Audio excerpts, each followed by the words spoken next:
Wa ma kana li nafsin, tidaklah seseorang pun antu'mina bisa beriman illa biidznillah, kecuali kalau diizinkan oleh Allah Subhanahu wa taala. Siapapun Pak, apapun, mau beriman atau mau kafir, mau apa saja, tidak akan bisa terwujud kecuali kalau diizinkan oleh Allah Subhanahu wa taala. Wa ma tasyauna illa ayyasha Allahu rabbul alamin. Wong kita tadi Pak, aku arep mau pengajian. Terjadi Pak, pergi ke pengajian terwujud kalau itu dikehendaki oleh Allah. Kalau tidak dikehendaki oleh Allah Pak, sido balik di tengah jalan, balik bisa saja. Orang beriman juga begitu Pak. Aku tak beriman. Kalau Allah menghendaki dadi, kalau Allah tidak menghendaki ora dadi. Karena segala sesuatu yang terjadi di dunia ini semua terjadi kalau Allah menghendaki. Makanya kita kalau apa-apa itu kan Pak, wala taqulanna li syai'in inni fa'ilun ghada illa ayyasha Allah. Makanya kalau ada janji, kalau ada apa, mau apa, punya rencana apa kan, kita dianjurkan untuk mengucapkan insya Allah, karena segala sesuatu itu akan terwujud kalau Allah menghendaki. Kalau Allah tidak menghendaki, tidak akan terwujud. Makanya orang yang kafir itu Pak, orang yang kafir itu, atau orang yang beriman, ataupun apapun yang terjadi di dunia ini, itu sudah ditakdirkan oleh Allah. Nah, takdir Allah itu bagaimana? Satu, ya, Allah tahu. Allah iki wis ngerti Pak. Ketika Allah sebelum Allah menciptakan manusia, Allah iki wis ngerti apa yang terjadi ketika kita masih berupa sperma, berupa janin, zigot, janin, terus keluar kecil, terus anak kecil, remaja, pemuda, dewasa, tua, mati. Allah wis ngerti sebelum kita diciptakan. Itu yang pertama. Kemudian ilmunya Allah ini Pak ditulis di Lauhil Mahfuz.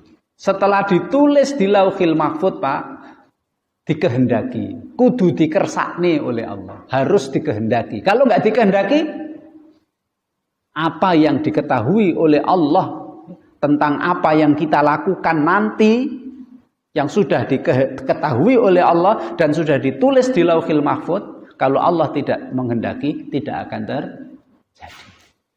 Setelah Allah menghendaki, kemudian Allah ciptakan. Sehingga berupa, setelah Allah menciptakan, maka terjadilah orang, maka terjadilah perbuatan orang. Maka ciptaan Allah itu bukan hanya kita saja Pak. Ciptaan Allah itu perbuatan kita juga ciptaan Allah. Kalau Allah tidak menghendaki perbuatan kita, tidak terwujud. Kalau Allah tidak menciptakan kita dan perbuatan kita, maka perbuatan itu juga tidak terwujud. Maka orang yang beriman juga begitu Pak.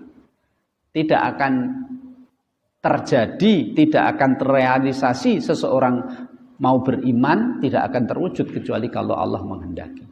Begitu juga Pak, kalau ada orang yang mau, saya kok pengen murtad, saya kok pengen maksiat. Kalau Allah tidak menghendaki, nggak jadi Pak. Karena apapun yang terjadi di dunia ini, itu atas kehendak Allah. Sekali lagi, tapi kita punya kebebasan untuk berbuat maksiat, untuk berbuat amal soleh, untuk menjadi iman, menjadi kafir. Kita bebas. Bebas milih. Setelah kita memilih, contoh ini Pak, setelah kita memilih, pilihan kita akan terwujud kalau Allah menghendaki. Apapun pilihan itu, baik atau buruk. Ini bisa dipahami Pak ya? Oke, bisa dipahami. Kemudian ayat selanjutnya. Wa yaj'alur rijsa. Bukan, ini masih lanjutannya. Wa yaj'alur rijsa, dan Allah akan menjadikan ar-rijs, siksa.